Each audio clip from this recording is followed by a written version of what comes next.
Buenos días.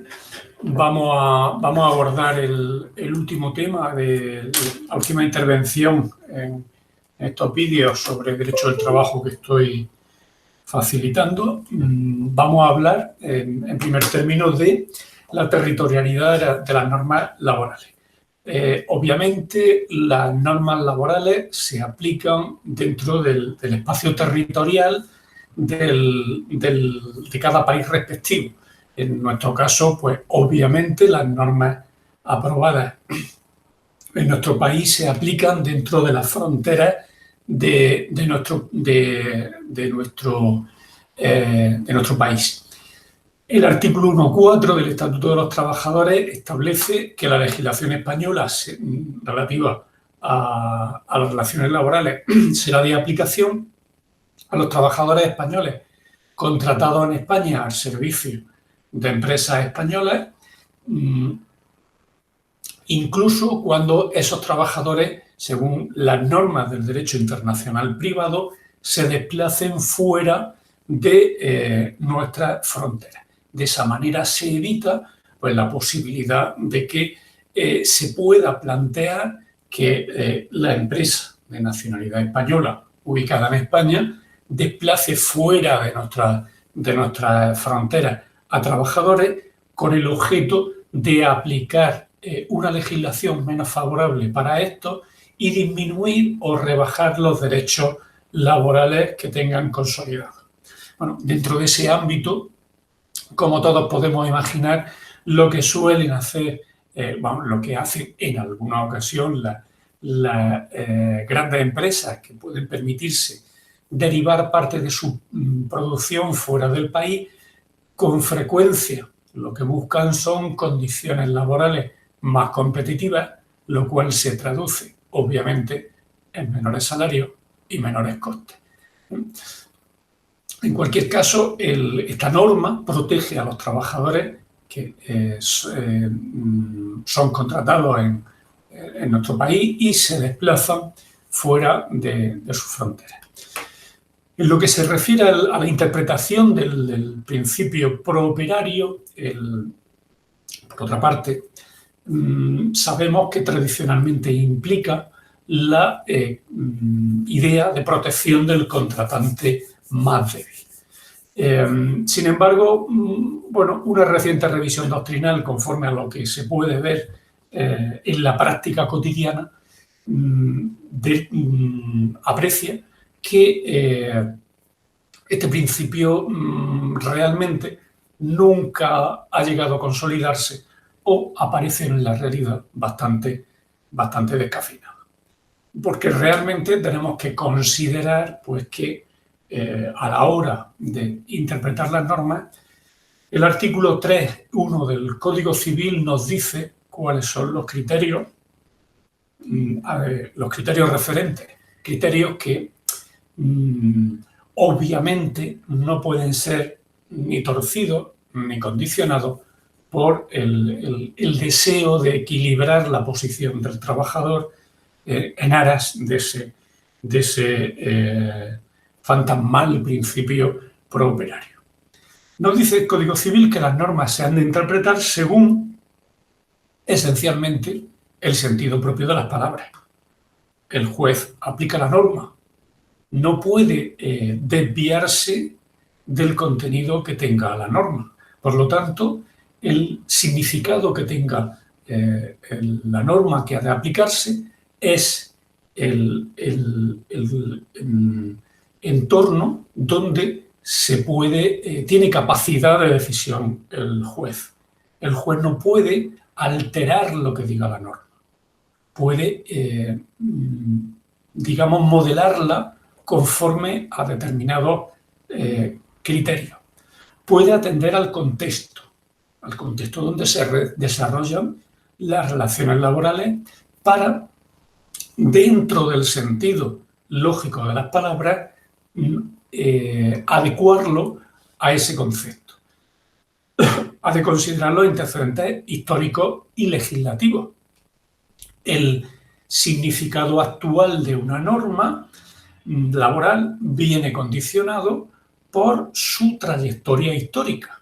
de manera que permite interpretar cuál es el sentido actual de una norma laboral el hecho de que en ordenamientos precedentes haya tenido un determinado contenido y una determinada aplicación, independientemente de que en la actualidad ese contenido haya podido verse modificado por la necesaria o conveniente adaptación al cambio de las relaciones sociales.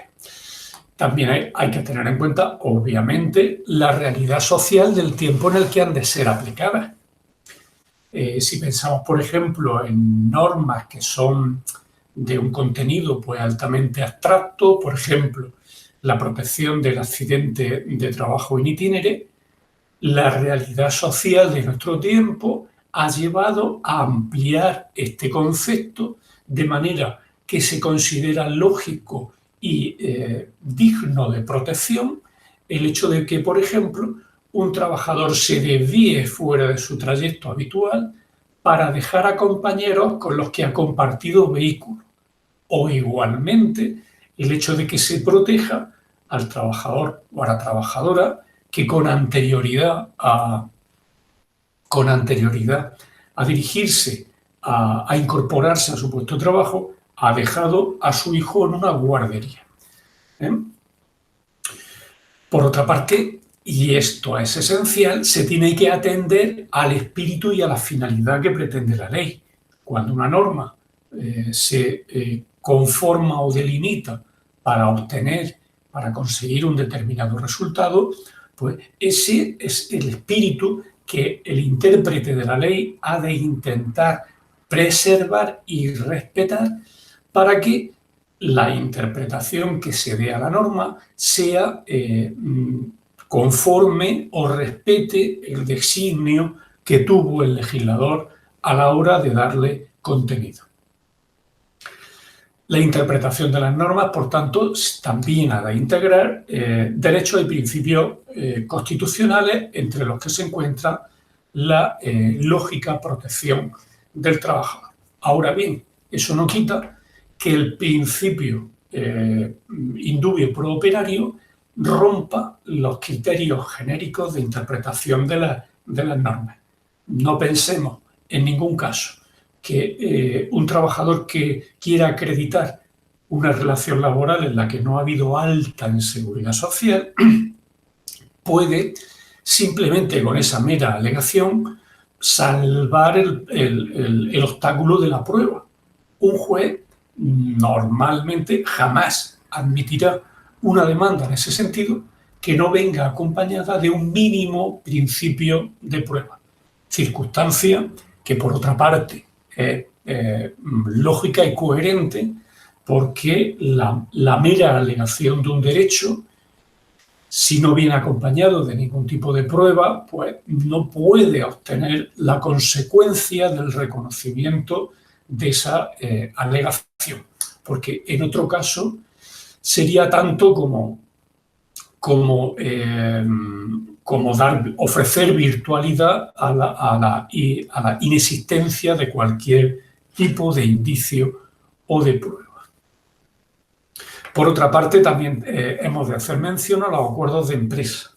La ley también los prevé como fuente generadora del derecho. Se acercan al convenio estatutario, pero tienen un contenido mucho más reducido.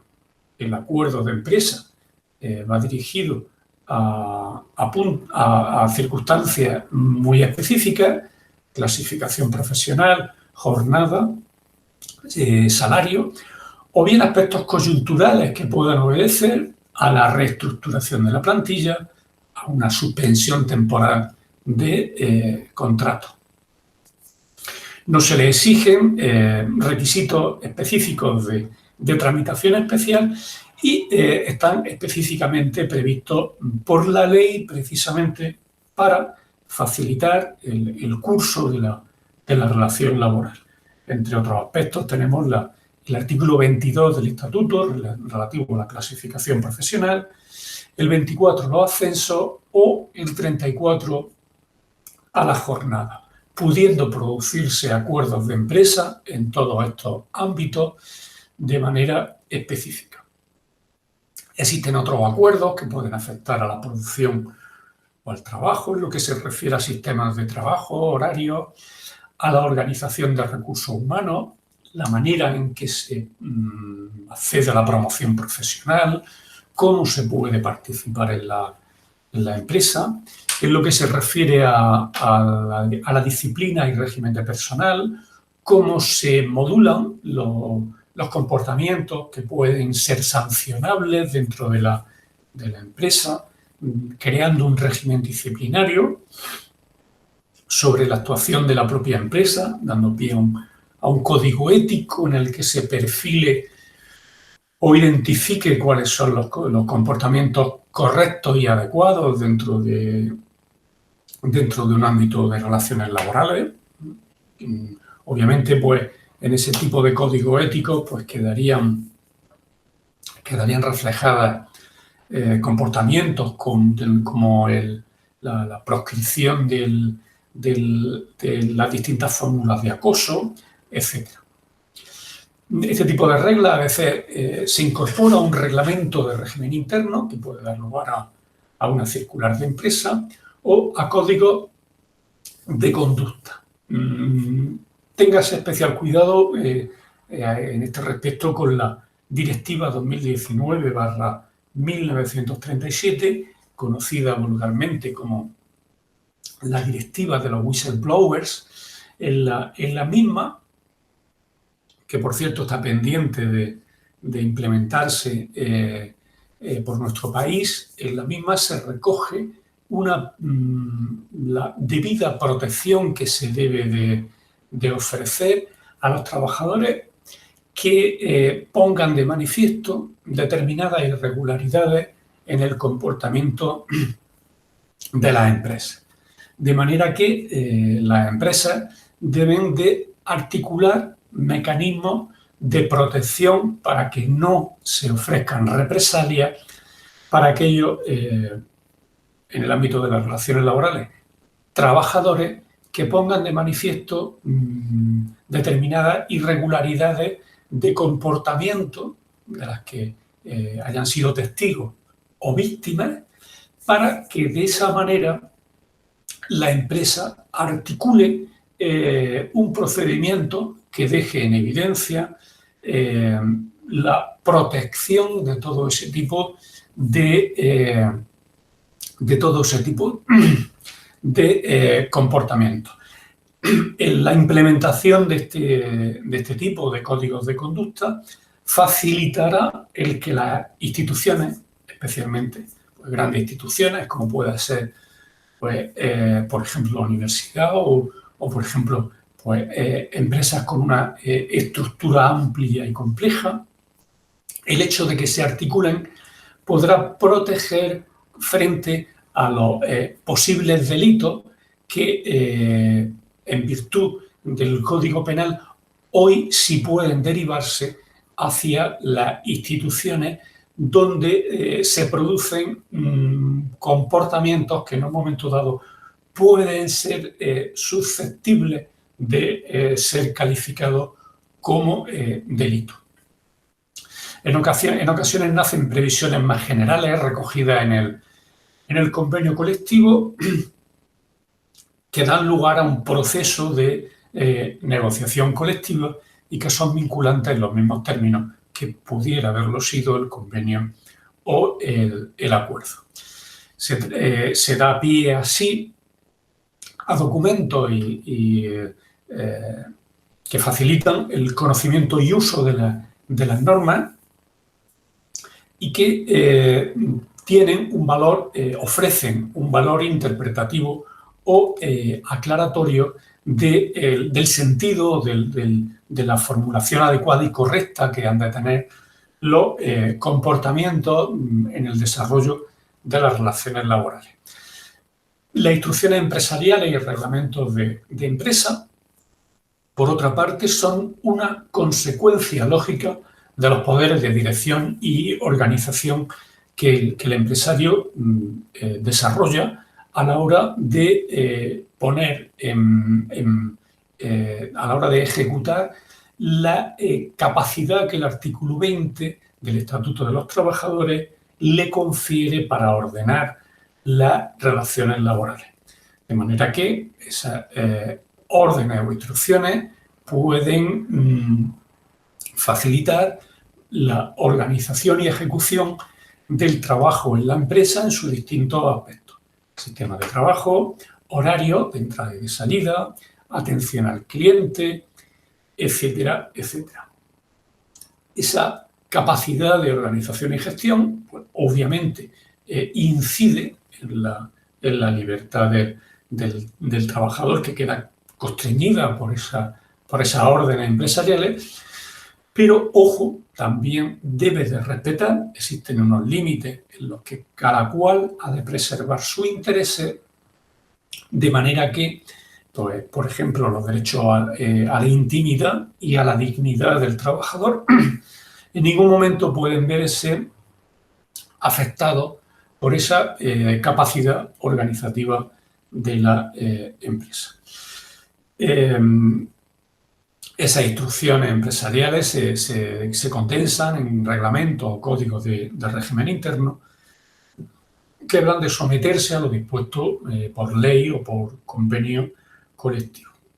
Son elaborados en muchas ocasiones mediante un proceso de negociación colectiva entre trabajadores y la dirección de empresa, en muchos casos incluso como por encargo, como consecuencia de lo previsto en el convenio colectivo. Y bien, con este último inciso, pues doy por terminado este bloque de vídeos dedicados al derecho del trabajo. Espero que haya sido interesante para aquellos que lo han seguido.